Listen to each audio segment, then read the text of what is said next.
had gone on a tour of Thailand, although they didn't play against the Thai national side. Instead, they played against a club side in Thailand where they lost 2-1. And the second game was against the Thai under-19 team, which they won. They won 1-0. So, you know, on its own, when you look at it in isolation, maybe it's not as good a preparation as any team would want going into a tournament. But when you look at the other teams around South Asia, pretty much everyone has played 1 game, 2 games, 3 games. So you could say it's pretty much at par with you know, the preparation of other sides as well. Right. So, you know, if they don't do well, it's not, they can't, I don't think they can cite a lack of preparation as the excuse. You know, that's pretty much what it is. Right. And when it comes to Nepal, Nepal did have a tour, right? They played against some local teams, right? How do you think, is this preparation enough for the Nepali team for performing in such a huge tournament? Yes, Nepal went to Bahrain and Kuwait, and they really had good practice sessions over there. They played against Bahrain under-23, which is a really good side, which recently won Gulf Cup. Right. So, but we were beaten. Nepal were beaten by 3-0.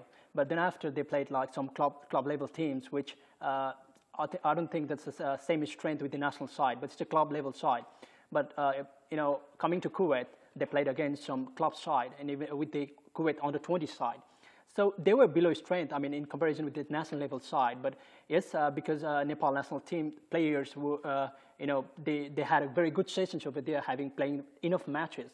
So I think Nepal is the only country to have played many matches out of all the South Asian countries in this championship. So they do look fully prepared. Bikram, I would want to know, being the host, how much of a pressure is it? How much pressure? Because you know the team well. Do you think there's a lot of pressure on the Nepali team at the moment to win the championship? Yes, of course, yes. Because, you know, Nepalese football lovers are so crazy about the game. They want to win the championship. Not only the football lovers, everybody wants to win the championship. And the pressure is there. But, you know, I always say that players need to, you know, to have counseling to overcome the pressure from the fans, you know, from any side. So I think there is pressure. And I think the boys have taken it positive way, and I think they are ready for it to, you know, overcome the challenges and the pressure from any side. I think there could be the pressure from the crowds, or, you know, everybody associated with Nepalese football. So I think players, the team management might have done the preparation well to counsel the players about the challenges and the pressure. So I think they are ready for it. They have done it. Okay. And talking about being the hosts, I mean, it always is an added advantage, isn't it? Playing inside a stadium where the crowd is fully packed and it's all your supporters. For example, Bangladesh won it in 2003 where they were hosts. Yeah, exactly. So that's the kind of trend we've seen. I mean, obviously India invests a lot more than the other countries in the region into football. So they won it many more times than the rest of the sides. But, you know, when it comes to Maldives or Sri Lanka or Bangladesh, they've all won it on home soil. So I think that's the kind of trend we see where teams perform to the best in their own country. And considering we're going to have like crowds of 15,000 plus, 18,000 plus for Nepal games. So I think it will be a huge advantage for Nepal because the local crowd here is really passionate about the national team. Right. Talking about coaches, Bikram, Nepal has a fairly new coach, Jack Stefanowiski, who has not succeeded that well in international tournaments or in international matches for that matter. What is your take on this, and does he have a point to prove now? Yes, they have to prove it, and coach Jack Stefanowiski and Richard Orlowski, they haven't beat any FIFA nation side so far. So it's already been 7 months in the hem. So I think they have to prove it, and they have big challenge, and they are under pressure as well to prove it, to deliver it. So, you know, he and his assistant, Richard, might have done a lot of preparation already because in the starting time, they experimented a lot. They experimented with the team, which didn't bear fruits at all. But right now, they have analyzed well. They studied the players, you know, the capability of the players. So I think they have studied very well with the, you know, each components of, you know, associated with the players' teams. So I think they are completely known with the players, with the structure, the way how Nepal plays. And I think they must have some different philosophy, you know, rather than all the coaches that coach Nepal before. So I think it's time to prove them. It's time to deliver, you know, for them the title or, you know, good result. So everybody is waiting for that. Right. But if you look at the 2011 SAFF Championship, which was held in India, when Graham Roberts was leading Nepali team, a lot of people even believe that Nepali side was better because there were better match practice, and Graham Roberts actually was acquainted to the playing skills of the players as well. What's your take on this? Well, I had an opportunity to travel with the team for a month. We had ASEAN region tour. We played very good side. Philippines that time, they had like 6 or 7 foreign-based players. Really good. They defeated us 4-0, but that was a really nice practice match. Then we went to Cambodia, play against Malaysia under 23. But that was really fantastic tour, I would say. Graham Roberts, very strict coach, and his main concern was with the fitness of the players. Right. Players were so razor sharp that time. They were so good on the field, passing, everything, position-wise football, and the formation was different. He used to like 5-3-2 formation, but normally the two flanks used to go forward and just play attacking game. Right. We deserved the title in 2011. I would say, we were just unlucky from my point of view. Lost to Afghanistan in the semi-finals 1-0. What is the Bangladesh's coach's perspective of the SAFF Championship, and what are they looking to achieve? They've got a Dutch coach and assistant coach in place now. They joined up in January earlier this year. So, the emphasis, like it has been back in India, it's been on a possession-based game where you build attacks from the back. You don't hoof the ball along forward. Right. You play along the ground. You pass it a lot. So that's been the emphasis. Although the coach recently has also mentioned a number of times that his basis for Bangladesh's game is a sound defense. Right. So you can expect them not to be broken down easily. They're going to be strong at the back, they did well in the AFC Challenge Cup qualifiers earlier this year in March, and they were only unlucky to miss out after Brunei pulled out. So they've been improving in this year especially, and De Cruyff, the Bangladesh coach, has been talking a lot about how they're going to fight it out right till the end. So they're going to be a tough side to beat, I think. Right, and they've had plenty of match practice against Nepal as well, against the same team. Well, when you look at the paper, Bangladesh looks a very strong team as compared to Nepal. 19 matches and 13 matches have been won by Bangladesh. 2 have been drawn. So this really is child's play, isn't it? Yes, they're even 12 places ahead of Nepal in the FIFA rankings. Although you could say that FIFA, on a given day, any South Asian nation can beat the other. I think they played Nepal in the AFC Challenge Cup qualifiers. They were in the same group, and they beat them 2-0, I think. You could say that in recent history, Bangladesh have done well against Nepal, and that match was in Nepal. So it might not be easy for the hosts today. Talking about groups, how is this group set up? Because there was a lot of noise in the air that it was a group of sudden death. Is it? Yeah, because we have the hosts who are always going to be strong in any SAFF championship. Plus you have India and Pakistan who've improved, and they have a number of foreign-based players on their side, and Bangladesh again who have improved as well. So this game is going to be really important for both teams, especially because it's the first game. So if you have 3 points on the board, you feel you could nick one of the other 2 games and make it to the semis. So it's going to be it's a tough group, of course. Everyone would expect India to qualify. Pakistan are the dark horses, Nepal are the hosts, and Bangladesh are the underdogs. Okay, so there's a chance for everyone to win this tournament, you say. Absolutely. Bikram, what is the strategy of Nepal going into this tournament, and how do you think they will react to different situations that will be forced upon them once they're on the fields? I think after Jack Stefanski took the helm of the team, he is going to change his strategy for sure, because for the first time, they have the coaches have included 5 strikers in the team. So it's pretty interesting to see. He's definitely looking for the attacking game for sure. But I would say like he's going for the maybe 4-4-1-1 team formation, because he wants some kind of attacking brand of football, making the position-wise football. So I think it's going to be different, but he's reluctant to reveal the strategy. So we have to wait for today's match, how he's going to fill the team formation. But I would say he's going for attacking game. So do you think the players that he's selected, or the 25 players that have come in right now, will compensate for the lack of attacking skills that we have? Well, Nepal have always been struggling with the goals, goal shy.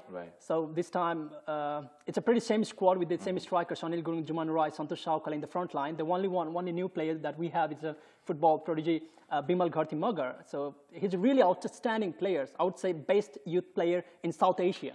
Perhaps. So, but he's very young, at the tender age of, just 15 or 16. So, it will be difficult for him to deliver, but, he has got a chance to prove as well. So I think the attacking line has so much to do with this edition. They have to deliver it. And since Anil Gurung, Jumanu, and Santosh are on the toilet of this career, so I think they have to deliver it. Right. So that's the main point. Leave on a good note, right? Yes. We will get back to the players and the selection process, but I want to hear from you, Atishay. What is the strongest side of the Bangladeshi team, and which side do they need to work on? Where do you think Nepal can compensate over that? I think Bangladesh are going to be strong at the back. There might not be a lot of flair going up front. Right. But Nepal in that sense are probably stronger in an attacking sense. They have a bit more creativity on the flanks and up front. So Bangladesh may not have as much flair going forward, but they're going to be difficult to break down. So I think for Nepal to score, if they score first, I think that'll be that'll give them a huge chance to see the game out. Right. But if Bangladesh score first by any chance, it might be a little tough for Nepal on the day. Right. And Nepal and Bangladesh, everything goes down head to head until the last moment. For example, 2011, when on the group stage, you could see Sagar Thapa with that goal which changed things around, right? Expecting to see something like that. But you tell me a player who you think is going to shine in today's game. Well, there are very new players in the team. I would say Jagjit Shrestha is the player to be watched. Right. People tax him Nepali Messi. He's really good, clinical, cool, sharp, free kick takers. And, he kicks the ball really well, dangerous ball. So I think he's the one who is to be watched. And, going to Bharat Khawas, he's always important in the team. He's the rescuer of Nepal's team. Right. He has scored very important goals for Nepal. So Jagjit Shrestha is definitely a player to be watched. And, you can't deny Bharat Khawas and all the players as well. Right. And you were talking about Jagjit. That reminds me. Jagjit, Shrestha, Robin Shrestha were injured, right? What are the injury woes for Nepal like? Yeah, they sustained injuries in their last match against Kuwaiti Fahil SC club. Right. But it's all, I think, the FIGO has already declared them fit for today's match. So I think it's really interesting to see them on the field. Jagjit had problem on his heel, and Robin had his minor hamstring. So it's all cleared out by the team physio. So I think it's not a problem for Nepal side. Okay. Good to see that they're playing their full strength. Talking about Bangladesh, any injuries troubling Bangladeshi team? They had their second choice goalkeeper pull out before the tournament. Right. But that's not as big a worry as their captain, Mamunul Islam, who's been really struggling with his fitness, with his match fitness. And so it's been a huge question mark over their team's preparations going into the tournament. So it's not that he's been ruled out, but they're going to wait up till the last minute to see whether he can play or not. But I'm sure being the first game, they won't take a chance even if he's like 80 to 85% fit. He needs to be 100% fit to play today. Right. And I feel that's unlikely to happen. So maybe we'll see him, come in for the games against India and Pakistan. But and he's a hugely inspirational figure for them. So it could be a huge loss if he doesn't play. Do you believe that, given today's match, Bangladesh will have the upper hand going into the match? In a sense of taking it more lightly than Nepal will? No, I think both teams are really going to be up for this game. 3 points will give either side a huge advantage going into the especially because it's such a tough group. Yeah, exactly. So any win is crucial. I feel it's going to be pretty much even Stevens. Bangladesh, they might be ranked slightly higher, and the preparations have been slightly better. The results in recent times have been slightly better than Nepal, but. Nepal are the hosts, so expect them to put up a good show. It all goes down to the wire, doesn't it? Absolutely. Right. We're talking about very young teams here. Both sides have an average age of 24. That it is tremendous to see such youth potential in the SAFF nations, isn't it? Right, yes, absolutely. Even the other nations like Sri Lanka and other teams have very youthful side. Right. And Nepal, I think just 3 or 4 players are, above 26. So it's a very youthful side, very energetic. They are ready to go, ready to fire. So I think it's pretty interesting to see the youthful side taking on each other. So I think it's going to be a very youthful fight today. Right. And some players to notice perhaps would be from Nepali side, Rohit Chand, who's come back from Indonesia playing some good football, scored 3 goals, right? But my question is, how is the coach going to play him? Because before this, he was playing in the defense where he struggled. Do you think he needs to be moved to the midfield, or does he stay back? Well, the important part is that he's a very versatile player. It's really, he feels comfortable playing it either in the sweeper side or, the center back, or even the defensive midfield and attacking midfield also. It was pretty interesting to see playing for, Persija Jakarta, Indonesia, and scoring, as an attacking midfielder. So Rohit already said that he feels comfortable from any position. So I think the coach will definitely place him in the midfield line as a defensive midfielder, because we have pretty solid defense line in the back. So we like, midfield line is slightly less creative, because Bijay Gurung was sacked, and the Raju Tamang is the only one who needs to be, we have to hold the game.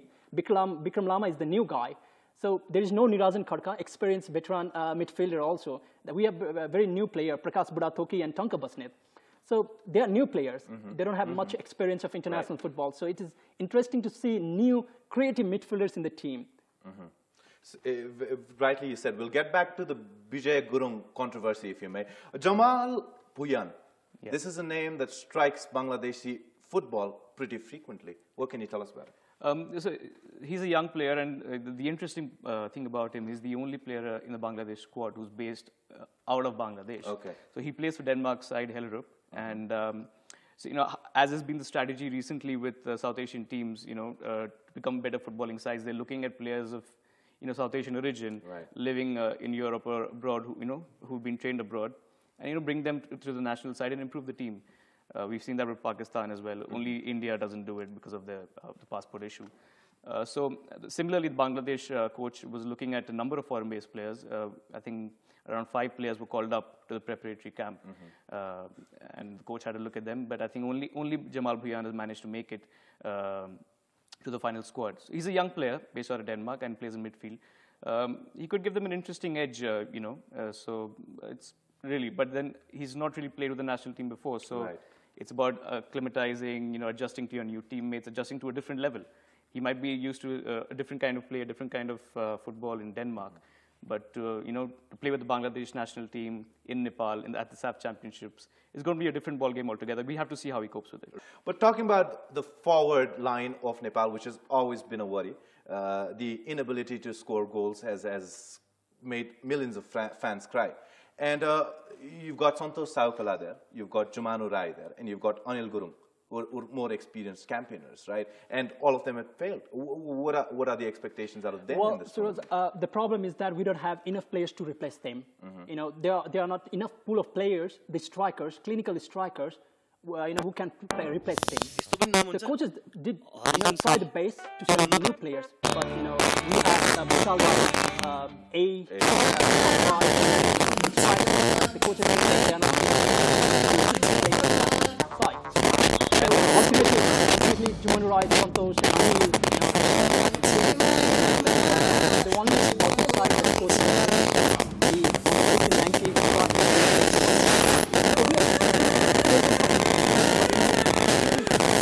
want to say that he's really young. I don't know how he's going to do. So that's interesting.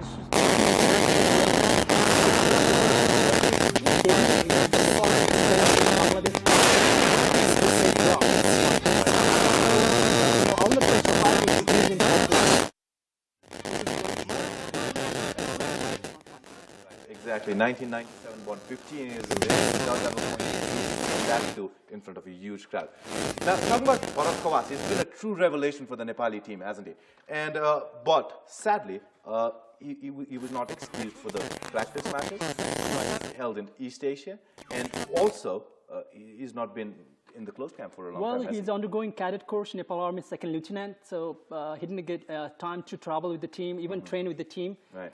I think it just 7 days he has trained with the team, but coaching staffs and I think ENFA is really convinced that he needs to be in the team.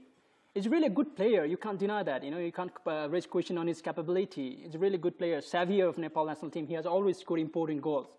So I think he's important players. I mean, if the player is good, if he hasn't trained with the team for like 2 months, then I think it's a risky decision taken by the coaches. But he's really good. But worth it.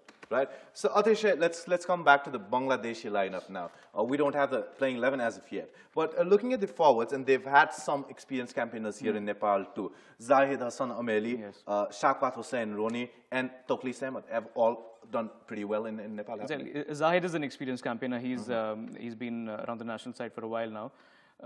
But I think the key player here is going to be Shaqat Hossain Roni, who's been in fine form in recent times. He, in fact, in the game against Nepal earlier this year in March, he scored twice. Or 2-0 winners. So he's going to be a key man up front for them.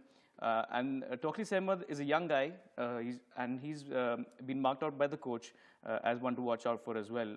He did well for them in the recent games as well. He performed decently. So they've got an interesting forward lineup, and where you have a bit of experience, you have someone in the prime of their careers, and someone who's a young guy who's looking to make a mark. So yeah, they're going to have a good forward line, and it just remains to be seen how they perform under pressure, with the home crowd backing Nepal. We talked about this a couple of moments ago. Mohammad Mamunul Islam, the captain, he not being in the team, how much of a setback is that in the midfield? It's a huge setback. Midfield is an area where most South Asian teams struggle. So having a proven player, someone who's not only a decent player, but someone who inspires the rest of the team. Who's the talisman of the Bangladesh national side. He's the captain. So not having your captain playing, and it's not even that he's been ruled out so the team can move on without him. He's it's like it's all hanging in the air. We don't know whether he's going to play or not. So obviously it'll affect the preparations a bit. Hopefully for Bangladesh, he can play, some part in the group stage, definitely. Right. And of course, we discussed about Bangladesh also being a very defensive side, or very strong in the defense line. Wali Faisal, Nasiruddin Chaudhary, we're all looking for them to protect their team against conceding goals. Yes, absolutely. And but although I think the key defender here is Ariful Islam. Okay. He's just 25, but he's already quite a mainstay in their defense, and the players around him will look up to him to sort of inspire them at the back. Looking at players. Tell me one player who you think is going to make mark in today's game. I'll go for Jagdish Shrestha. He's really clinical. I'm sure he's going to, leave good impression on the field. Jagdish Shrestha is the man. Okay, Jagdish Shrestha from Nepal. What about you, Atishay? One Bangladeshi player. I would go for Ronnie, Shakawat Hussain Ronnie. He's, he enjoyed playing against Nepal in March, and that was in Nepal. Right. So he's got a taste of that. So maybe he could do something for Bengal Tigers once again. And he did show us some pretty fun moves after scoring goals, didn't he? Yes. Last question before we head to today's game, and we're moments away from the kickoff. Bikram, tell me, who do you think is going to win today's match? Well, don't say I'm biased, but it's Nepal 2-1. What about you, Atishay? Give me a scoreline. My gut feeling says that it's going to be a draw, a score draw. There is no diplomacy. If I had to pick one side, I would go with a bit of emotion and pick Nepal as well. Yes, there you go, ladies and gentlemen. Both the experts having a soft corner for the hosts, but who is going to win this tournament? And today's game between Nepal and Bangladesh, only time will tell. We're moments away from the kickoff. Thank you so much, Atishay, for being in today's show, right? Pleasure. And Bikram, thank you so much for giving us more insights of the Nepali football team. We hope to have you soon here again in the upcoming pre-match analysis, which is going to take place before every game that is scheduled for the SAFF Championship. This is Suraj signing off. Thank you so much for tuning in. We will be back with more analysis.